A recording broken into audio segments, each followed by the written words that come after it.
Let's see, so we're not going to do the next two shows, are we? Well, it's going to be interesting. This is sort of a commemorative collector's item show. Yeah, because you're right, we may not be doing the next two shows, or if we do, they're from remote locations.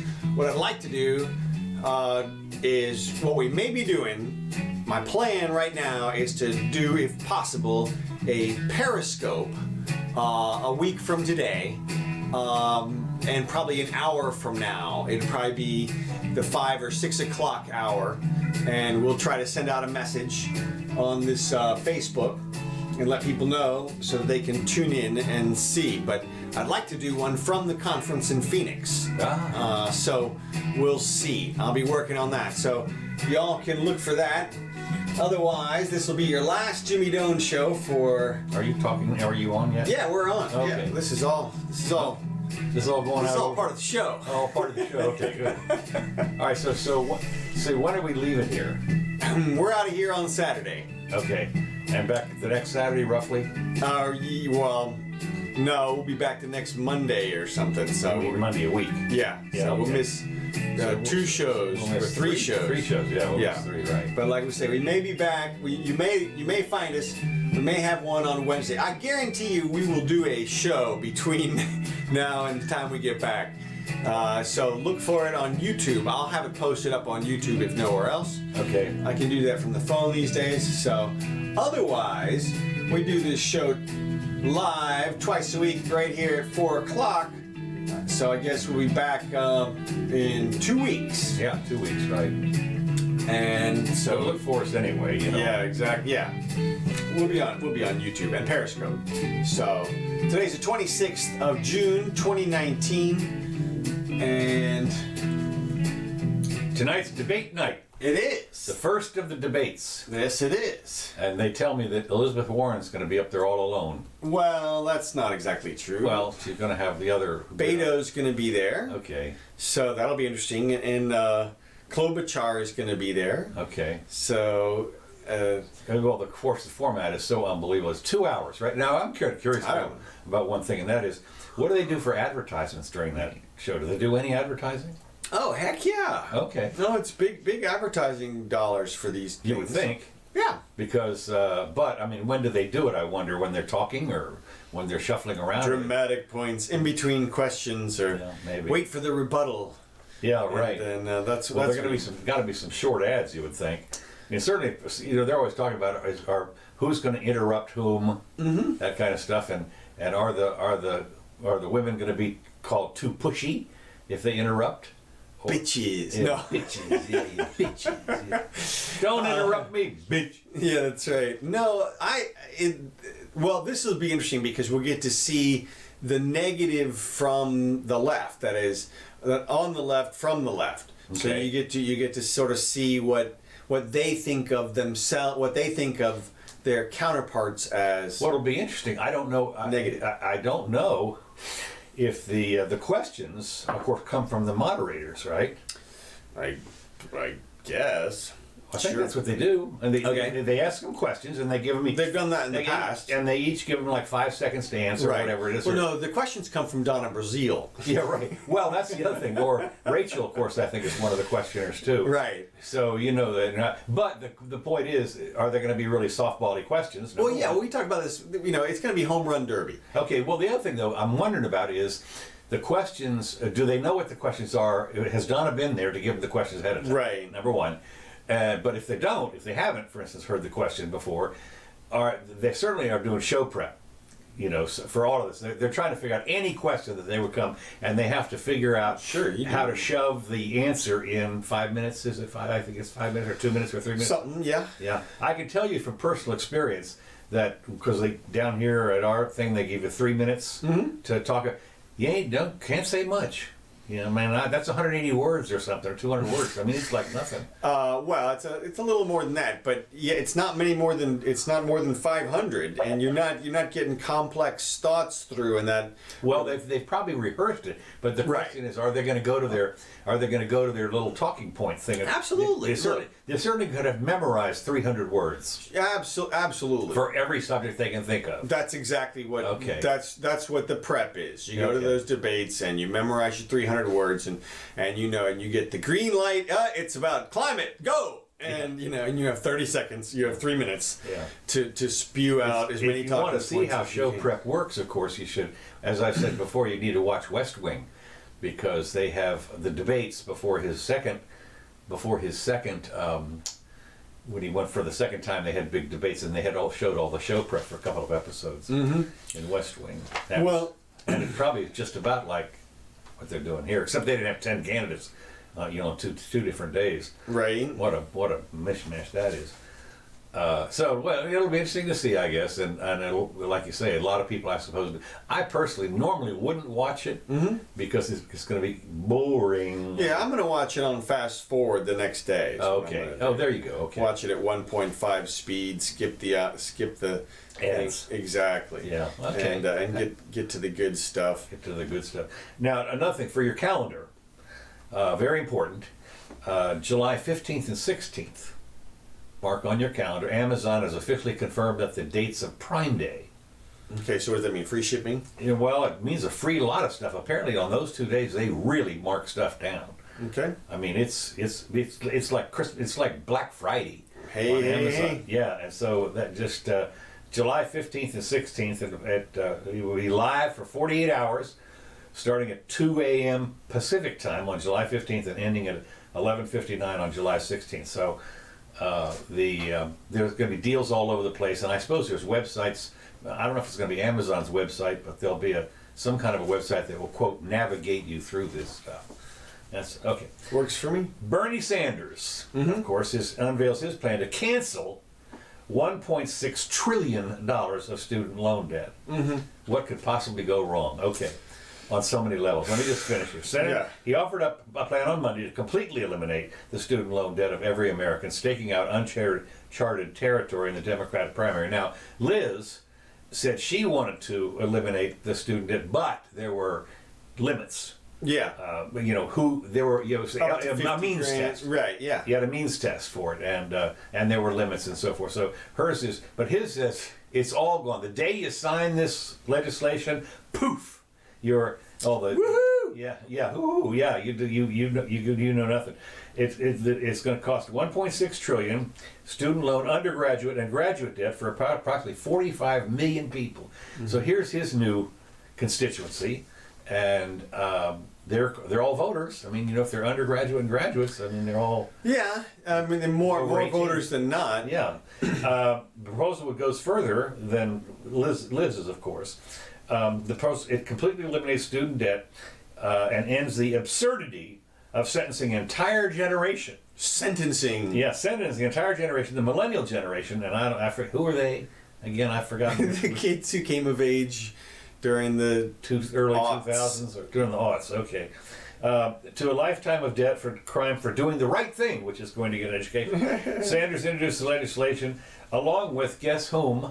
Ilhan Omar. Oh yeah. I heard her. I saw her tweet. Cancel it. Yeah, that's right. She wants to cancel it, and also somebody, Pramila Jayapal or something, co-chair of the Congressional Progressive Caucus. Now we talked last week about the new Jewish Black Caucus or whatever. Yeah, a couple weeks ago. Yeah, whatever. I mean, so this is the Progressive Caucus. Okay, I guess I don't know.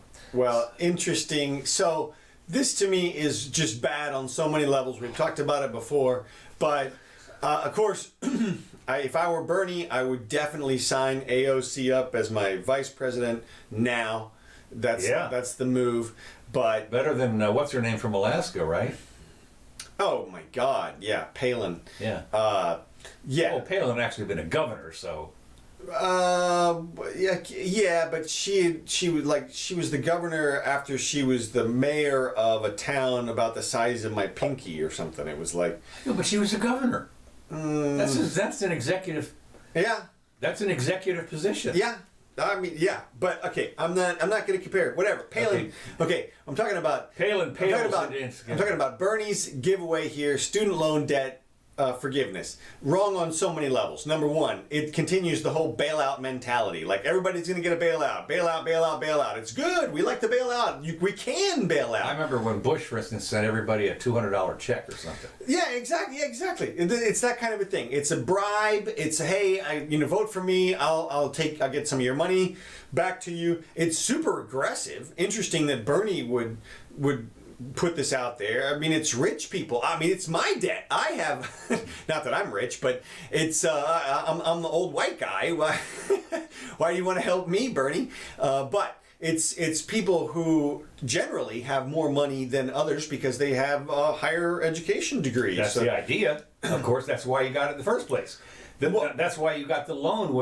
As you know, if you're studying to be a doctor and you want a loan, they give it to you in a second anyway. In 1 second. Okay, but also that's another problem with the whole thing is that those are about the only loans they give in 1 second if it weren't for government guarantees, right, and also a guarantee that the loan can't be discharged in bankruptcy. Right. Those two things almost push banks into making these loans, which of course raises tuitions. Right. The colleges. That's where the money. That's why the tuition is so expensive these days. Exactly. It's literally gone up probably 5 times in the last 20 years or more. Yeah, sure. And so all of that debt was just created out of thin air. Right. There wasn't extra value added. Those degrees didn't get better. Just those universities sucked it up. Right. And the banks, and of course, but they didn't suck it up. Of course, it's outstanding still. Right. So here's this sort of fictional debt that's out there that was created for stupid reasons that they're going to fix the wrong way. And they're still going to guarantee those debts, still going to have them non-dischargeable in bankruptcy, still going to loan to new people who, like Schiff was saying, somebody was saying, like if you're a banker, you're going to loan out the community's money to a 20-year-old who's going to go to there. Here's my plan. I'm going to go to school for 3 years and get a degree in liberal arts. So I need $100,000. Right. And then I'll pay you back, I promise. Yeah. Right. Sure. But they're going to give those loans out right now. And of course, Bernie wants to make it even easier for those loans to get out there. So just, again, wrong on so many levels. Of course, it distorts the credit market because now you have all these people out there who formerly, they took a risk, and their risk is not measured anymore because somebody else paid off their loan, and somehow it's factored out of the equation there in terms of the calculation on how much you can rely on these people. So that whole market is distorted. Plus, just generally speaking, it undermines people's concepts of loans and responsibility. The concept of, hey, I'm going to take out a loan for my long-term future and I'm going to pay this back over a long time.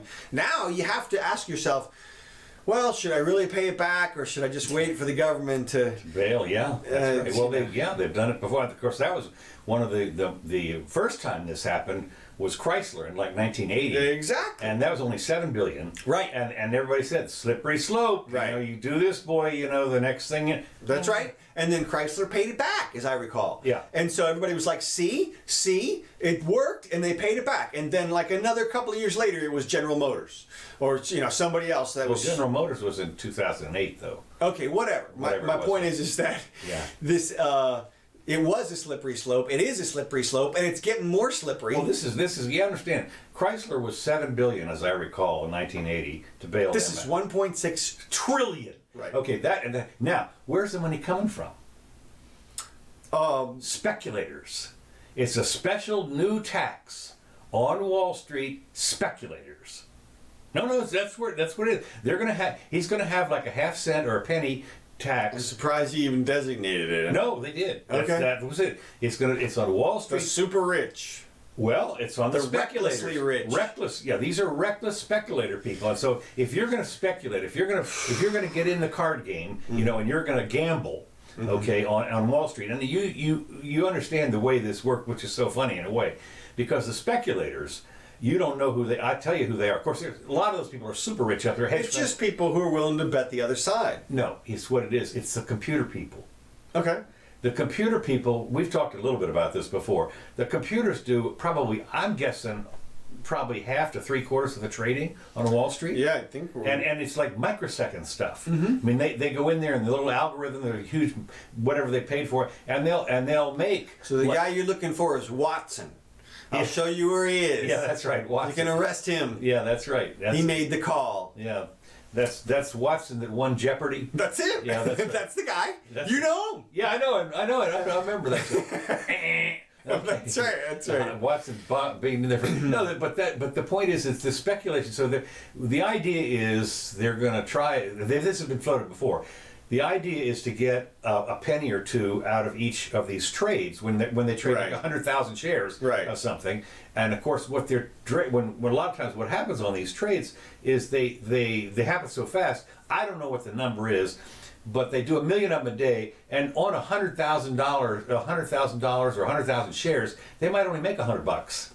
Okay. Okay, so anyway, so they want to make sure. I don't know whether they're going to charge by the share, which would the way it would seem to me you have to do that would be to charge by the share Whatever rather than way the money. he's- Whatever it is, the point is that certainly a lot of that computerized if they did that, a lot of that computerized trading would go away.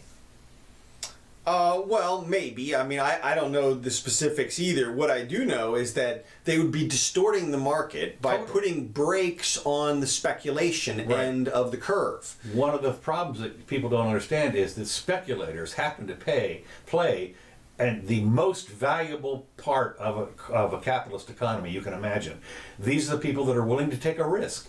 The speculators are the ones, most especially where they show up, is in the futures market. Futures are speculations. So what you do is you got a farmer. He's gonna pull his wheat down in September, and he sells his crop in January to a speculator who says, "Okay, I'll buy your crop today for $4 a bushel on the hope that I've done all the analysis and everything, on the hope that I will be able to sell it for $5 a bushel." One of the things you don't understand is every time there is a speculator who buys that, there's another one on the other side that says, "No, you're not going to make it. I'm going to sell it short, and I'm guessing that the price is going to go down, and if it does, then you pay me." That's every trade. There's an opposite guy that does it. But these are the people that make the market.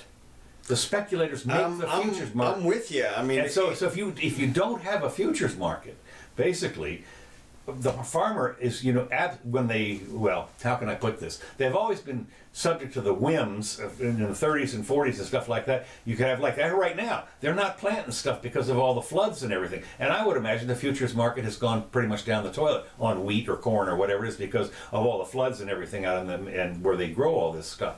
I haven't kept up with it. But the point is that is the market that saves those people, that makes the farmers still alive, if you want to call it that. Whereas before, they might, I don't know, they might be too conservative, might just decide to go out of business. I don't know. Because if a bad season can wipe some people out. yeah. And Well, I'm with you in the sense that it's easy to imagine that the speculators provide the float in certain Right. areas Right. for people. Right. And without that market there, or if you're going to heavily tax it, you're going to distort it in Right. some way. So it is $1.7 trillion. that's not a drop in the bucket. No, that's not a drop in the bucket. And they're talking about having the student debt would be canceled in 6 months. Okay, 6 months. That's $3.5 trillion a year. I mean, on an annualized basis. yeah. Okay, and the budget is the whole budget is 4.5 Yeah, trillion. look, this is pie in the sky. This is never gonna. This is like Trump's wall. Okay, if you hear this and you think that your student debt is going away, Vote for Bernie. right? Exactly. Vote for Bernie. No, it's not. Actually, there is some hope that you might get some relief because all of the Democratic candidates are pushing this measure. Well, it's education. It's for the children. This is an unassailable budget item as far as they're concerned. So I expect it to continue to rear its ugly head for a long time, and I would personally benefit from it. Like I said, I'd love it. But Well, the it's thing totally about unfair. it is, and of course, if you benefit, then I do. Woohoo! Yeah. But the other thing. I guess we know who we're voting for. And Yeah, that's right. And of course, well, the nice thing is I was reading the Constitution, and I saw in there where it said you can pay this off. Right.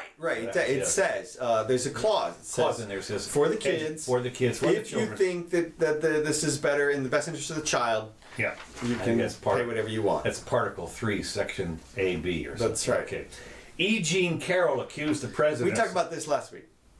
Oh. We did. Yeah, we did this girl. I meant to tell you before you started. Oh. We did. Well, that. we talked about her accused the president. Said, wait a minute. Now, hold on a Okay, second. go ahead. This part of the story was that which publications were publishing it and which ones weren't. Did we talk about that? Well, no. I mean, since this time, there's been a funny reel on CNN. Have you seen it? Oh with my God! Anderson Cooper. Well, it's funny about that. Let's just see. Yeah, we can forget that. Yeah, the Anderson Cooper thing was funny because apparently she came out with some whack statement and they went right to ad. Right. And I mean, even the producers and everybody said, quick ad. Even if it's an ad for cigarettes, for God's sake, get it Yeah, there. no, there was a guy with a big sign standing, flashing Anderson Cooper, going, "Hey, now, go to commercial." Yeah, go to yeah. It was kind of ugly. Well, the woman, she's a little wacky. I went back and listened. I watched an interview from her back 40 years ago. Oh yeah. Yeah, and she was on with Charlie Rose. Really? And some other guy, and she had that same affectation where everything was so intense, and she was going to tell you exactly how it was, and you could see that Charlie Rose guest was sitting there just kind of doing all he could but roll his eyes. He was like, okay, right, okay, I hear you. And she was saying, women do this and men do that, and women like to be clubbed and dragged into the cave and stuff. And he was like, okay, whatever, Well, one of the things I did find kind of interesting, and this was, I did listen for a few minutes to Scott Adams. Okay. And he said, well, it might be just a coincidence. And he was talking about the way she told it about being in Bergdorf Goodman or something like that. Oh, right, in right. the lingerie. And it turns out that there was a story someplace, a book or something, that had the same thing in the plot. And is there any? She's a writer, okay. Now, wait. And Scott Adams was saying, I don't know if she probably it was just a coincidence. I'm thinking, no, it wasn't. She read the damn book. If there's no coincidence like that. They shouldn't have given this woman any credence for No, not at all. I mean, that was, and Scott Adams, I think, he's one of these benefit of the doubt and everything. I understand the guy, not in this case. She read it somewhere, and well, she also said her attack wasn't sexual. Yeah, well, that was, and it's not sexy or something. No, she said it was sexy, but the attack itself wasn't sexual. So if you whip out your dick, but it wasn't sexual. No sex. I don't know. Whatever. To me, it's a non-story because they're gonna drop her like a hot potato. So. Well, she's got her, certainly got a damn 15 minutes. She got 15 minutes. She was supposed to get 15, but she only got 10 because they cut her off. Yeah. NASA's future moon rocket will probably be delayed and over budget. Boy, I was shocked, mind you, to hear this. When you realize that... is it because this president doesn't love science? Is that what it is? No. I'm getting to it here. Okay. But as an aside, as you know, the private people are doing stuff up. And one of the headlines I got was the SpaceX rocket that went up the other day to deliver... I think it was like 24 or 36 satellites or something like that. Okay. And the headline, the catchy headline was "Explosion Rocks SpaceX Rocket." Well, not quite. It actually delivered all the stuff and everything like that. And all that happened was they didn't catch the cone part when it came down. They got everything else, like it came back and landed and everything. But apparently the cone part missed the net or something and exploded into some flames. Okay. So, I mean, but what I'm saying is the headline got the idea that it's set back. Wait, are you saying sensationalist headline? Yeah. Well, not only, but my point is that these guys, the private guys, barring that headline, which is a diversion, mistake, whatever, are doing a hell of a job. They're doing a hell of a job. And now we find out that NASA, of course, still government, is a giant rocket NASA is building to send astronauts to the moon will likely be delayed and over budget again. So the GAO has said, and the GAO being a government office, the government accounting office, their accounting, they do accounting a different way from any accountant. But even according to them, they've had cost overruns and they're going to be delayed. So most of the last decade I didn't realize that. NASA's been developing 2 key vehicles to carry humans beyond Earth orbit. One is the SLS, or Space Launch System, a massive rocket capable of sending people in the vicinity of the lunar surface, and the other is a crew capsule called the Orion, which humans will ride inside when traveling on top of the SLS. And they were supposed to launch for the first time in 2017. Okay. Okay, but they said now it's slated for about this time next year, 2020. Okay. So, but they also and they have an extra $1 billion, which of course is nothing, compared These days. Compared to the $1 trillion that Bernie wants. According to an extra $1 billion. Anyway, they said probably they're not even going to meet the June 2020 deadline. Instead, it'll fly the first time as a year after that, June 2021. And they figure also it's going to be another $1 billion over. So anyway, despite these delays and cost overruns, NASA has still been giving award fees, quote unquote, to Boeing and Lockheed, the primary contractors for the LS and Orion respectively, and they've equaled about $200 million. And these fees are given to the contractors for good performance and maintaining schedule. And you're thinking, this reminds me of a dinner that I went to at the University of Florida. It was a appreciation dinner for some particular department, and boy, I'll tell you talk about Pats, and everybody gets an award, and you talk about the kids. You get participation awards with kids. People are complaining all the time because the baseball team, even the bench sitters, get something or whatever it is for the 9 and 10-year-olds. These were professors. These are people that are my age, getting an award for having taught his 25 years of valuable service or whatever the hell, right. And they get a plaque or something. I was looking. I was sitting around there going, holy crap! What a waste of time this is. What a bunch of self-serving. Oh my God! Well, I mean, it was like the. I got you. It was like these guys give themselves a cost bonus because they're on time and under budget. Except you're not. Right. Exactly.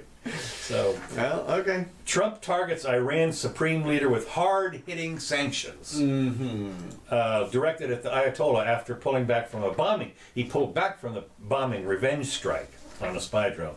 The president signed an executive order with the new hard-hitting sanctions on Iran directly targeted at the supreme leader after what he called a series of aggressive behaviors by the regime. One of which the main thing was. Well, I'll get to that in just a second. Yeah, it says the Ayatollah's own finances would now be in U.S. crosshairs as he stepped up the rhetoric against Iran. And of course, he was upset because of they didn't do the airstrikes, but they were upset because of the drone. But the main thing he was upset about was because the Ayatollah had called him stupid. Right. He says including, but he's basically. I forget what he said. Called him. He said retarded. Retarded. But he wasn't. But that's fake news. Is it? Well, it has to be. Well, it has to be because he obviously said it in Iranian. Exactly. And they were somebody translated. Somebody translated it. Right. So has the translator been beheaded? Well, the question is, was it an American translator? Right. Oh, was it? Was it Trump's translator? Yes. Exactly. Yeah, that's right. Because, they could have chosen low IQ, that's Trump's favorite insult, the other way. Or, they're technical terms, moron, imbecile, idiot, those are all... Well, he fired back with something like that. I mean, in English, he fired back with he's stupid. Right. He's fired back with something like low IQ. That's what I'm saying. That's his thing. So I mean, this is but it's say what you want.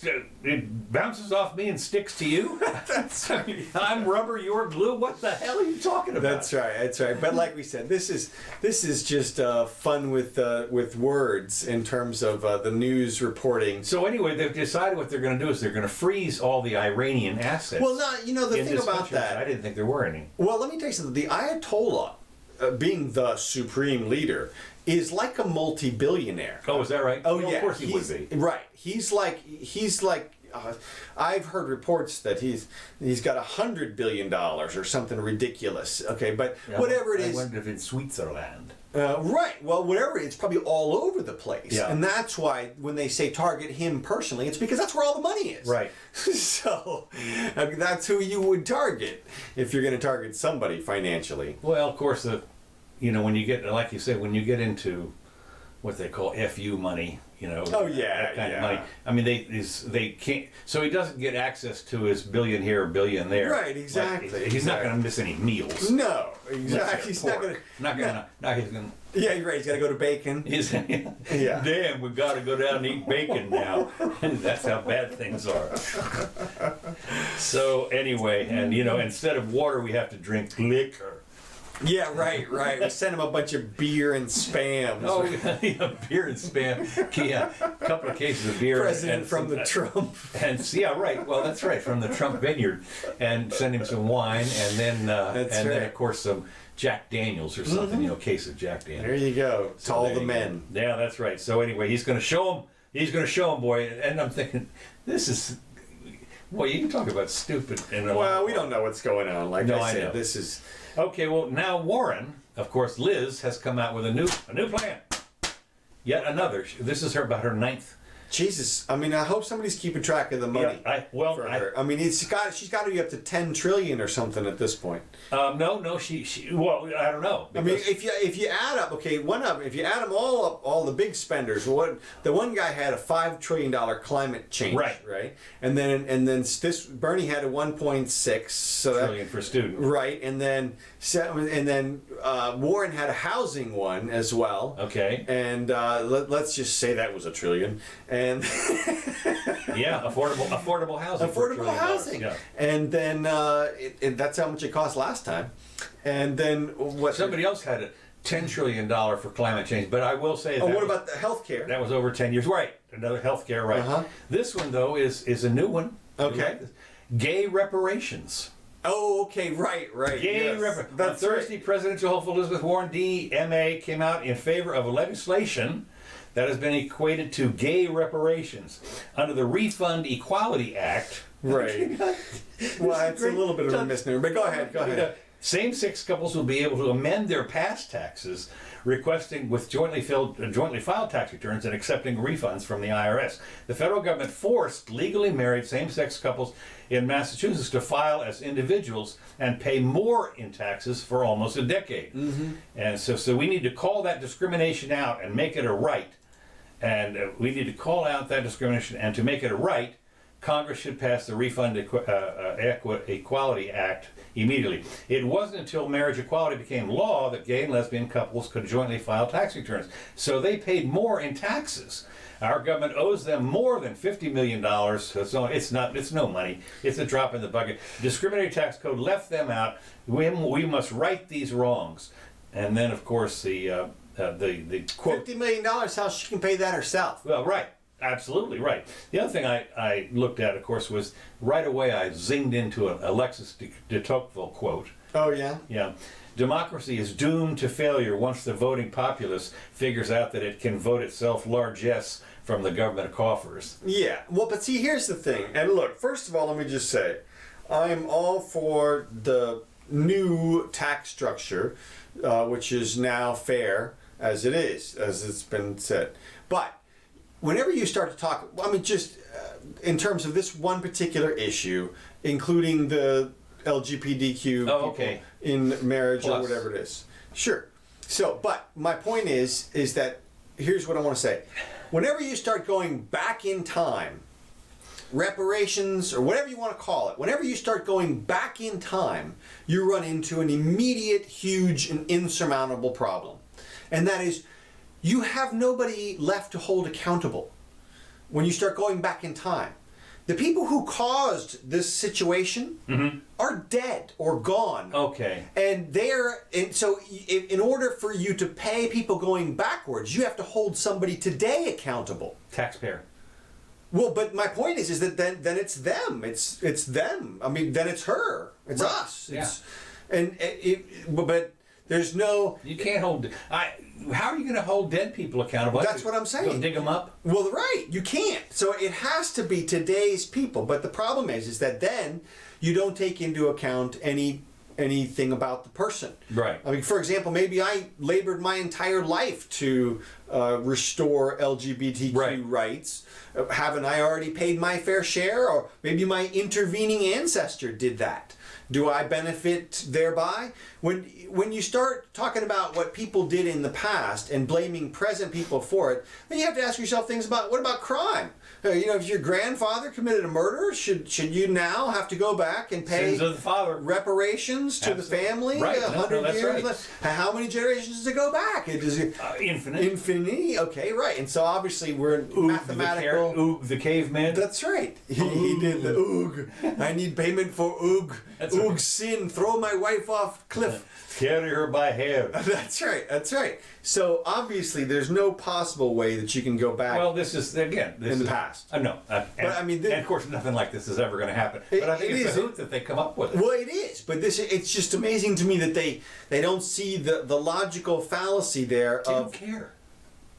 I don't think they see it. I think that think. Yeah, I know. I think that they think like you do, when the sense of that there's a government coffer, that there is a general fund from which we can pull money and repair the general sins of the past.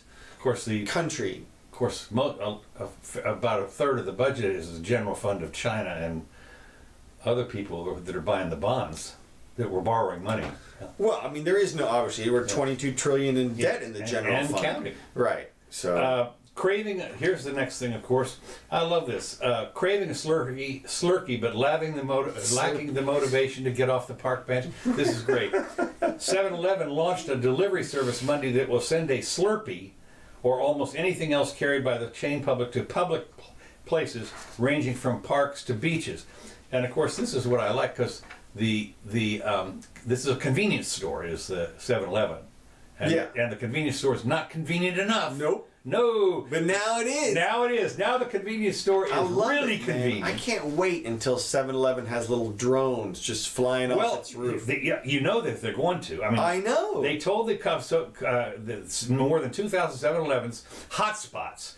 And this is where a lot of people are. Of course, if you're out there on the 4th of July or something, well, like pizza places during the football games. A little thing. Oh my God! There. Well, but you think when you have a hotspot like here in Gainesville, the pizza companies go nuts on game day. Oh yeah. This will be a cold spot. That's right. These will be Central Park or someplace like that, or Venice Beach. It says will be activated on Monday.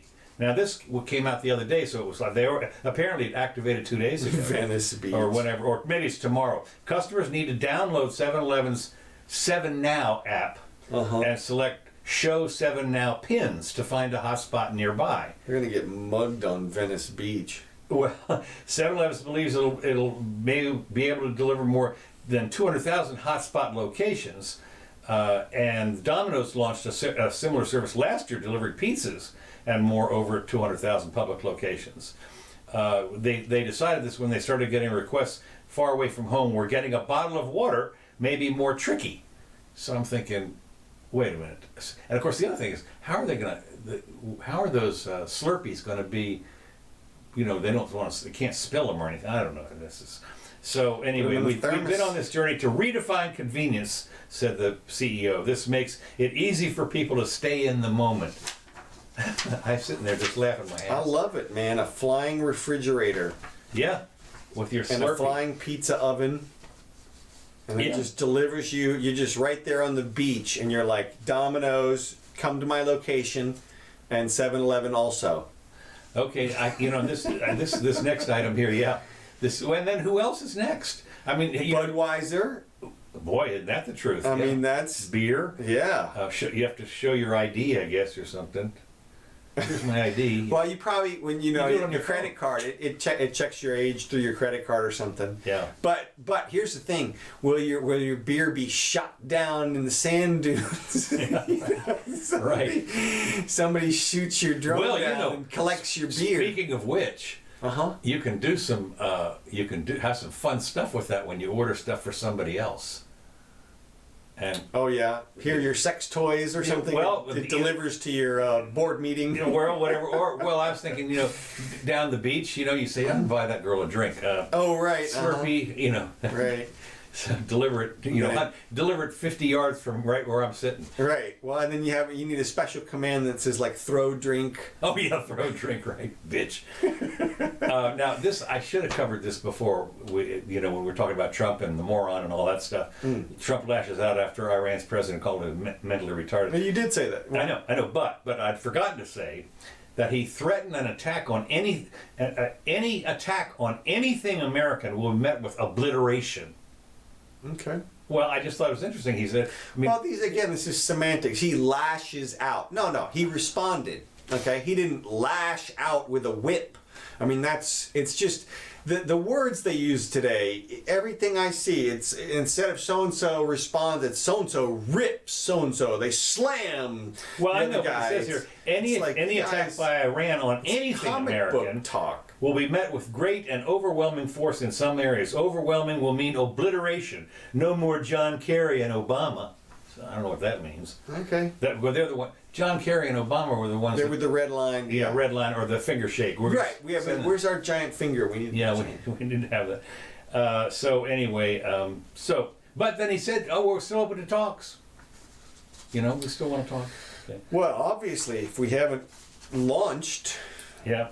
Okay. The world's first all-electric passenger airplane was unveiled at the Paris Air Show. I thought this was kind of interesting. An Israeli startup called Aviation.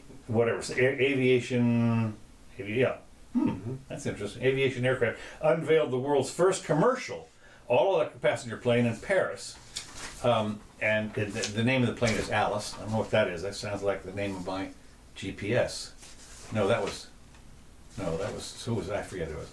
The all-electric plane is powered by 3 rear-facing pusher propellers, 1 in the back and 2 on the wingtips. 1 directly in the back and 2 on the wingtips. And the CEO told reporters that the plane seats 9 passengers and can travel 276 miles an hour, 10,000 feet. For how long? It says here a distance of about 650 miles. So that's probably about. It's apparently that. That's good. Looks like 2 hours or something. Well, I mean that gets you anywhere you need to go in the right. Well, that's what they said. They're testing it and everything, and tested here in the States, I think. It's scheduled to enter service by 2022, and could transform small distance travel across America. It's already got orders from Cape Air, which runs a fleet of 90 aircraft. Retail price is $4 million. Now I got news flash for you. If you can carry, this is like a little commuter. They have the helicopters, of course, and they cost a lot more than $4 million. When they go from rooftop on New York City out to the airport, which is like a mile or 2 miles or something. But this is it'll completely revolutionize that. I mean, totally. Right. If you can take 6 people or however many, and this is yes, if you could, it says it seats 9 passengers, and of course I don't know if it's autonomous or not, but it will be. If it's not, it'll be soon enough. Soon enough, right? To have one flight path from the rooftop to the airport. Well, but yeah, right. But I'm saying that these go from city to city. I mean, we're talking literally about going Washington to New York or Boston Philadelphia, or something like Philadelphia, right? The entire metro area. Absolutely, there. and yeah. I mean, well. Here's the thing. I will wait. I'm holding my breath because turn blue as your shirt. Yeah, exactly. Because I'm not convinced that those batteries have that kind of capacity yet. They might be speculating about that type of. Look, okay, here's the deal. What if it only goes 50 miles? Then that's a huge difference between 650 and 50. It's still big. It's still huge. It's huge. Let me put 650 is revolutionary. No, absolutely revolutionary. And of course, the other thing is, of course, when it gets there, it has to recharge to come back. Absolutely. So maybe you'd have another battery pack or something. Well, you swap them out. You'd be swapping out. But still, even 650 might be a little rich. But what I'm thinking is, say 300. Right. 300. Let me put it this way. If it's 300, that's incredible. That's incredible. That's Tampa to Miami, easy. That's Tampa to Jacksonville. Well, not quite. Yeah, it is. Tampa to Jacksonville. yeah, like just we don't want to run out, of course. No, that's 300 miles. That's fewer than 300 miles. That's now 650. No, I know. I'm saying 300 is Okay. just about Tampa, and you know, Gainesville to Miami is 400 or something, I think. Is it? Yeah. I didn't know that. Okay. But still, it's that's within shooting range. What you want is, like you said, the rooftop to rooftop metro area. This is all over Los Angeles, for example, all over, like you said, New York to any of the other metro majors. Of course, this is not rooftop to rooftop because of the airplane. Well, but how? You have a landing strip. Yeah, but it cannot be long until this is quadricopter available. Or Okay, well, hexacopters. Yeah, that's true. I mean, if they can get these, if they can get this, Does a rotating peller design, that thing said? yes, yeah. But they're. It may be VTOL. Now, when it says it also fly on 2 engines, Okay. it'll still make it on 2. In other words, there's 3 engines. Right. Now, I don't know which 2 you're talking about here, but You lost the wrong engine. yeah, you lost the wrong. If you lose the center engine, I hopefully guess. it has an ejectable parachute. You know, one of those kind of Yeah. safety devices like the old ultralights, basically, or Yeah. those. Of course, what do you parachute? Gyrocopters. You parachute into. We just ran out of juice. Parachute into Manhattan. Whatever. Sure. And you know, the whole canopy is swinging like a friggin' big pendulum as you scrape into Manhattan traffic. Yeah. But but at least you're not falling out of the sky. No, that's true. So But again, this will be fascinating, as you say. This would be at $4 million a plane. That's peanuts. cheap, and it'll That's be peanuts. Here's the thing, though: if that's the projection today, by the time 22 rolls around, it'll be 2 million or Could be. 1 million. Yeah, could be. And it'll. We're not talking about any type of crazy science here. Now, It's not like it's got to have gold in it. It's not or like anything. anybody else couldn't reverse engineers on That's the what spot. exactly. I'll order one, and then the next day. And the hobby level is gone bananas in terms of these. Oh, is that right? Yeah, now you can get these things that fly just so easily. So I don't think that scaling up is the problem. The problem is the battery power.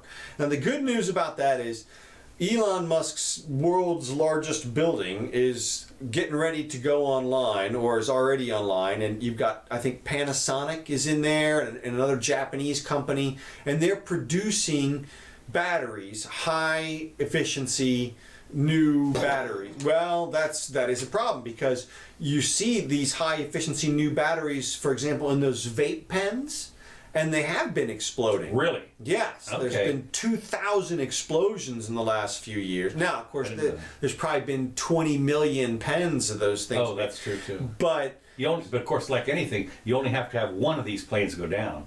Like the 728, 737, right? the Max. Right. I mean, Well, I think people, I mean, you're right, it's horrible publicity if one blows up. But it's only 9 people. well, the insurance people will still do the math. That's true. And they'll put out the statistics out there, and it'll still say it's still like you always hear, the safest way to travel is flying. If it weren't for that, man, nobody would fly, because everybody's seen horrifying plane accidents, and the problem is that everybody dies. It's not you don't have any control when it happens. So you're going down, as they exactly. say. Okay, moving along. This should be. Well, I was just going to round that off and say, if Elon's factory comes online well and does everything that's projected, we very well may have the batteries for those types of vehicles, and then we're off to the races. That'll be great. So, that'll be fantastic. it'll be close. Yeah. And then if the new nanotube batteries we were talking about somehow get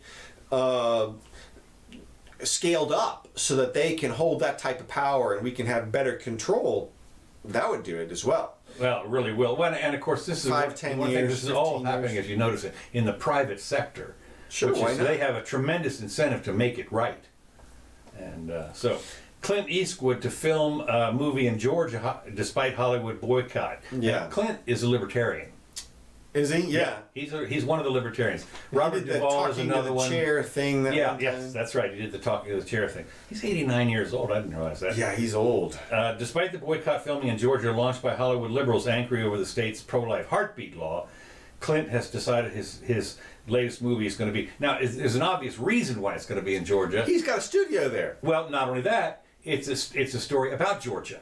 Right. It's Richard Jewell, Right. who was the accused bomber guy in Yes. in the Atlanta Olympic bombing. Olympic bombing. Okay, Yeah. right. Of course, he got a pretty good sized settlement after that. Yeah, I think he did. Yeah, he did. So anyway, He was vilified for like 2 years. Oh yeah, no, he was like. So I guess that's what the story's about. Yeah, that's right. That's what the movie's going to be about. So again, in '96 Summer Olympics. But I thought it was interesting that this article, and I didn't call them all down there, but this article had in it the number of probably 20 of Hollywood people that are not going to go to Georgia. We'll see. That's right. But they were the usual suspects, De Niro and some other Sharon, and there was a usual suspect that said, until that To me, I gotta think that they will at some point come to recognize that the pressure that they're exerting on Georgia is on people who are already on their side. It's people in their own industry, Right. who support the thing that they support already. Right. Yeah, I mean they're trying to influence like this downtown city council members individually or something like. Well, not only that, when you think about it, if they don't go look at all the people, all of the other people though, the gaffers and the people that deliver the shit and the menu people and so that are going to be out of work supposedly. Right. And I mean these and you care about people. Well, exactly, and it's their people is the thing. Right. The people they have close associations with. Georgia, I've talked about it before, it's blowing up. Clint has a gigantic city-sized studio there. Mm-hmm. When you work on Clint's set, you can't talk. Everybody uses sign language. Really? On the set. Huh? Because he doesn't want talking. It's a strictly run thing. He collects all your cell phones. You can't walk on the grass. Things like that. So, do you have to know American Sign Language? Well, you don't have to know any sign language. They'll teach you what you need to know. But the crew, they learn certain signs. I don't know. It's probably American Sign Language. I'm sure it's a limited number of signs. It's probably 20 or 30 signs. Right. Okay. Yeah. Because you don't need a lot. No, you don't. Somebody move that dolly over here. Exactly. That's exactly right. Yeah. And that does it for most everything. And then you can finger spell things you need to. But apparently it's quite strict. And he leaves you in a room and they come to get you if they need you. The what? Can't talk. Oh, yeah. Can I read? Yeah. Let's see. So you get good at that. Probably. So anyway, but like you say, I thought it was that Clint is having none of this nonsense over there. As you say, he's got a hell of an investment. Yeah. So that's it. Can't just pick up that whole thing and fly away. Moving right along here, the let's see, I can skip that one. I think Supreme Court's conservative justices. Oh, he's probably looking forward to a drop in prices if there's the Supreme Court's conservative majority may be ready to overturn a long-standing precedent for the third time in recent weeks. And and of course, one of the justices said, "Well, then what's next on this? You're going to abortion." Yeah, that's right. So everybody's panicking about that. Yeah, and of course, this is the last. By the way, they won't. There'll be some stuff. There are still 2 or 3 things that have to come out this week, like tomorrow. And then we're waiting on they're gone. the one.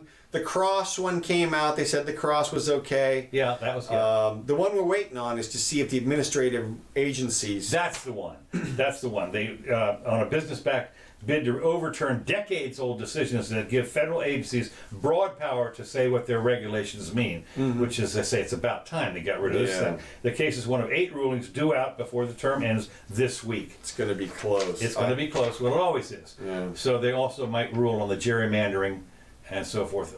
So the business groups say that business groups say that the ruling, the 1945 decision, leads to onerous and unpredictable rules that leaves companies vulnerable to penalties when an agency shifts its thinking. And that's exactly right. I mean, the fact is, it's even worse than that. You just can't get the relief. You got to go through their own court system. I mean, they're like their own little government. If you don't appeal to their judge system first, you have no standing. Right. And then if their judge system rules against you, and then it's presumed to be, if they followed their rules, It was presumed to be okay. We went by the book. That's right. Well, the book sucks. Well, Okay, it but does, still, but it's yeah. still. And then this was something you'd be interested in, because the only reason I pulled this up, I tried to pull up the full story, but the problem when I cut and paste to do this stuff, for some reason on crazy times I'll cut a really nice looking story that's out here like this, and when I paste it onto my text editor, it just goes right down the page, and there's nothing you can do about it. Oh, It's yeah. it's really strange. I've tried lots of different ways to get around. Anyway, it doesn't matter, because this is not a stupid, but it's in Cornhole Oh, Jesus. is going pro. Now, the reason I say that is, as you well know, we've got some people that park on our lawn here every year, and they usually get here. Now, cornhole, for those who don't know, you set up a little slanty board a certain number of feet away, and it's got a hole in it, and you take a bag of corn, a sealed bag, it's like a bean bag, only it's corn apparently, and you toss it to see if you can get it in the hole. So it's kind of like horseshoes, only and they call it cornhole. It's going pro. No, because you're a big frisbee guy, right? I mean, you're thinking ultimate frisbee is supposed to go pro, right? So here's another. They are aiming for an Olympic sport called cornhole. Wait a minute. What are you laughing at? What are you smiling at? Born in Europe or maybe China, the simple I'm games. saying there needs to be a purge. It's aiming for the Olympics. A purge of the Olympics. They need to get rid of curling, and curling? How can you can't get any more exciting than curling? Sweet. or sweet. athletic. Yeah. Well, you got to think there is some athletics involved in that. And darts. That is. Let me just think. Oh, this is another thing I want. Foosball, Yeah, I mean, well, how about air hockey. wiffle ball, Right. air guitar? That's right. Badminton. No, okay. So anyway, Cricket. it just stuck out at me. The game called Cornhole is shooting for the Olympics. That's so bad. Right out of the Greeks. You know, the original. Yeah, Original sure. Olympics, yeah. Even though there was no corn then, but do you have anything particular? Oh, maybe, I don't know. Let's see. I've got one more thing if you don't. Well, go ahead with yours. Okay, I'm going to ask you, this is a legal question. A Nebraska woman has avoided jail after marrying her own father. Yes. Following a sick competition with her half-sister over who could have sex with him first. Now, apparently what happened was she was 17 when she finally met her father. She did a search somehow, and they, quote, fell in love. He was, older. 40. Yeah, he was 40, she was 21 or something. Right. And so they got married, Right. and they're being arrested. They got arrested for incest. Yeah. Is incest a crime? I guess it is. I guess it is. In certain places, it's still on the Well, books. this in Hastings, Nebraska, it must be. I thought you were gonna After say the police Hastings, received a Florida. tip, Fieldgrove was sentenced to 2 years in prison in May, a month after pleading no contest to the charge of attempted incest. After pleading no contest, This is just a a paternity waste. test agreed to have in January found that there was a 99.999% probability that he was her father. Why did the prosecutor bother to prosecute that? Really now we're going to spend $60,000 to keep this guy in prison for 2 years. Right. Destroy whatever. I mean, He probably has really. to register as a sex offender and all I mean, you this kind think of about crazy it, stuff. it's incest, and that's bad. That's right. But So shame him in the public square. I guess, yeah, flog him or something. Right, but- put him in one of the For stocks. like a night or something. But what is this? 2 years. 2 years, in and, prison, you know? and of course There's murderers and rapists and Yeah. child rapists and mother rapists and father rapists. Come on, man. well, this is I think Speaking it's of that, he's going to be in there with this trucker who killed the 7 bikers. Have you seen that? Yeah, I thought that was an accident. Doesn't got matter. He got away with it? No, they've charged him with negligent homicide. Really? Yeah, Oh. yeah, but they didn't arrest him that night. Okay, And that's apparently he refused to take the breathalyzer test or Right. whatever, and so that's what they're hanging their hat on. They're going to say now that they should have arrested him that night, and because he was probably intoxicated, because he has 2 prior arrests but not convictions for DUIs. Really? Back in his past. How can you have an arrest and not a conviction? Because they throw it out because there's no evidence. For example, you beat the charge. Boy, how do you beat? I mean, if You beat it a bunch of different ways. You beat it because they figure out like you weren't the one driving. You know, you get arrested for it because you're sitting in the passenger seat and the keys are in the ignition, something like that. You're drunk in the passenger seat. You can get arrested for DUI. You can. Yeah. I didn't know that. Yeah, because you're in actual physical control of the vehicle, or I mean, there's a bunch of different ways. It might be that his blood alcohol level turned out to be 0.002 or something. Okay. But they arrested him for a DUI to begin with, and then it turned out he had nothing in his system or something, right? Or maybe it was a legit thing. Maybe he had marijuana in his system, but they couldn't prove that it was in his system right then, just that it had been in his system over the last month or something. So they had to give him a deal. Something like that. Well, he's never convicted, so... Exactly. Yeah. Never convicted. So, but that... Often charged, but never convicted. Well, twice charged in a lifetime. That's not a lot for people these days. It's a little suspicious, some of the things. But the point is, it's like you said, it looks, at this point, like an accident. But that doesn't stop any of the commenters from saying they want him convicted and hanged for negligent homicide. That's it. 7 life sentences. I saw one comment... said that they want him. It's all dependent upon the harm and nothing about the guy. And so it's interesting that the society has turned this way so that people believe that there's something called negligent homicide that you can and should be convicted if your actions result in death, even if it's an accident. Yeah.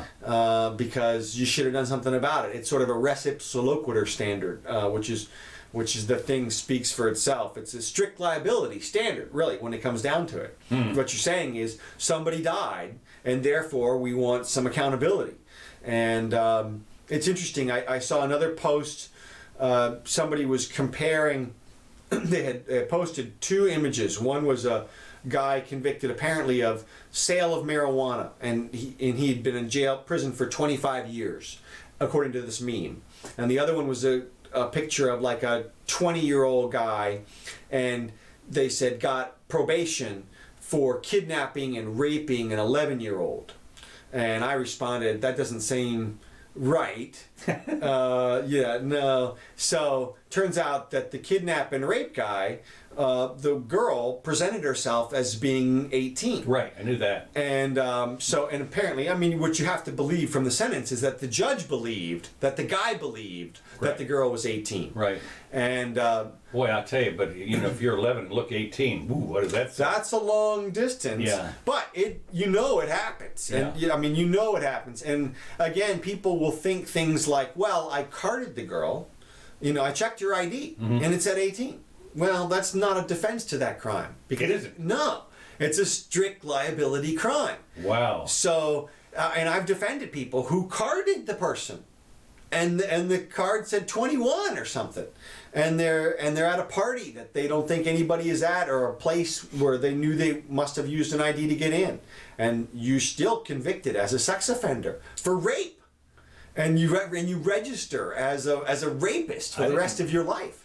Right. So it's not, and that's sort of the way that society is tending towards. Speaking of which, let me ask you a little legal question here.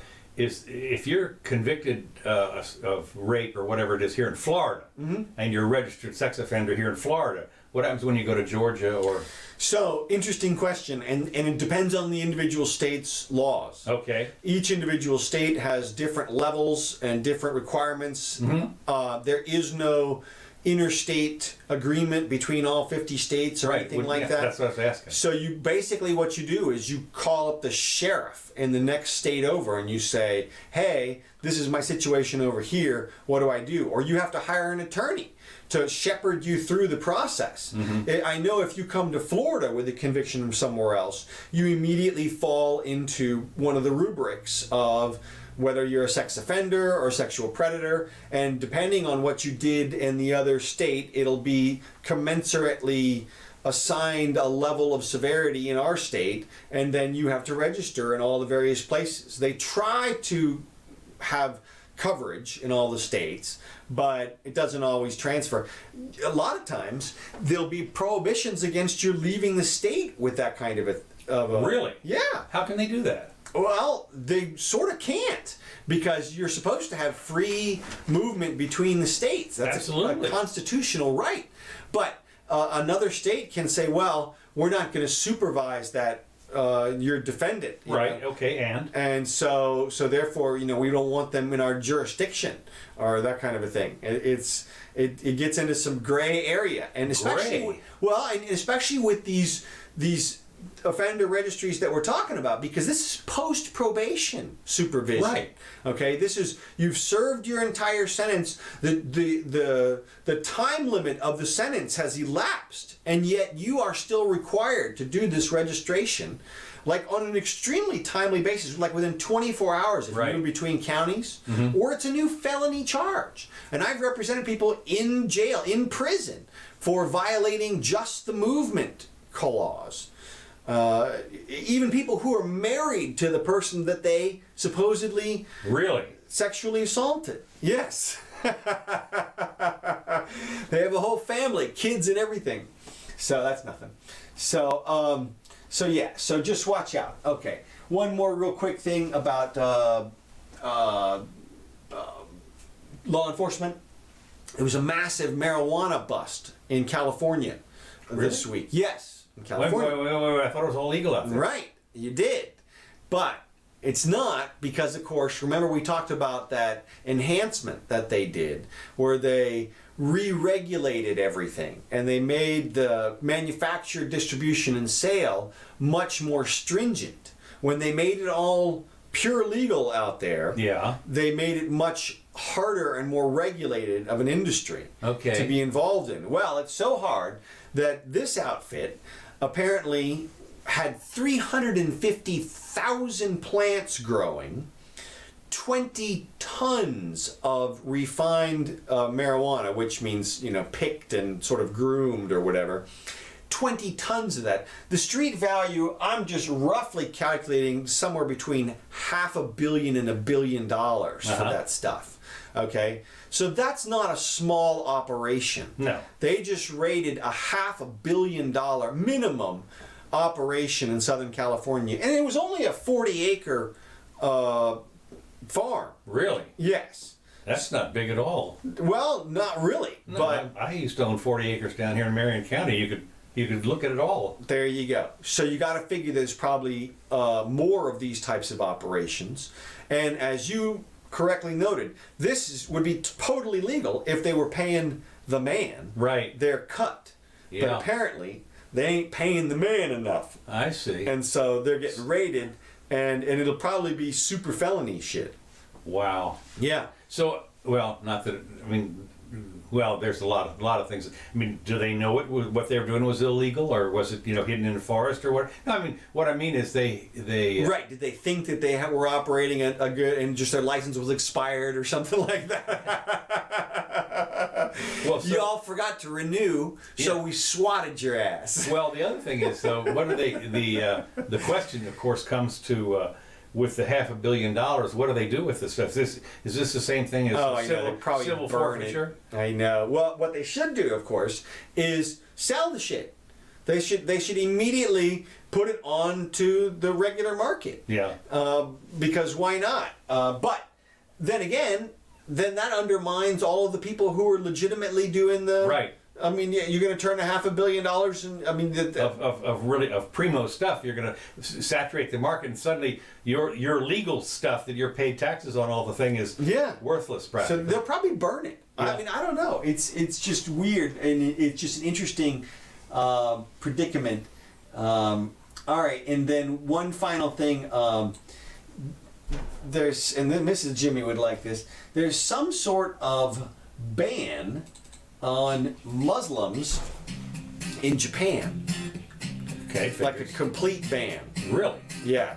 And apparently the Chinese and the Czechs and the Poles and some other groups are cracking down on the spread of Islam in their individual nations. Yeah.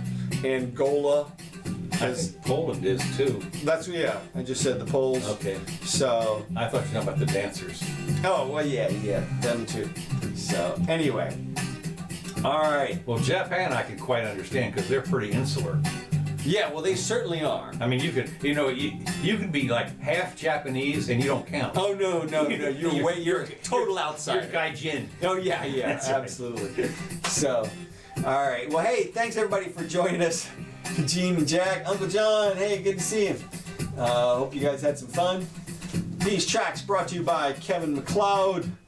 Thank you, Kevin.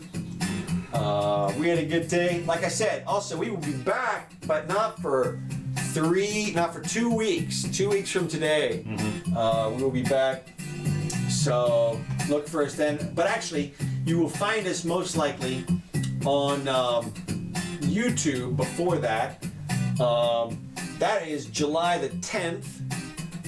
So we'll post a show and we'll have one up on Periscope. I'll post an announcement before the next Wednesday show. I'll post an announcement on YouTube up here or Facebook to tell them where to find us. Okay. So, all right.